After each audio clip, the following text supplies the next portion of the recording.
5 रुपए दे दो। अब फिरौन उसके सामने है, खुदा बनकर जाहिर हुआ। वो कहता है अना रब्बुकुमुल आला। इस वक्त मैं वो बात नहीं कर रहा कि रब का मिस्री ज़ुबान में क्या मतलब था और फिरौन क्या था। मैं वो कह रहा हूँ जो फिरौन के एतबार से था, वो रब बनकर उसके सामने जाहिर हुआ है।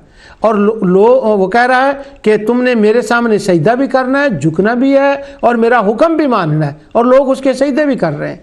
जब उसको सजदे कर रहे हैं, एक बंदा उसके पास जाता है और उससे कहता है मुझे पानी का गिलास दे दो।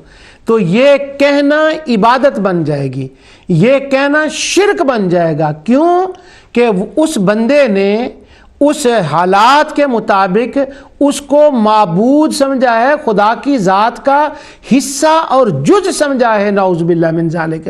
तो अगर ये एतिकाद हो तो पानी का गिलास मांगना किसी से, ये भी शिर्क बन जाएगा। लात के पास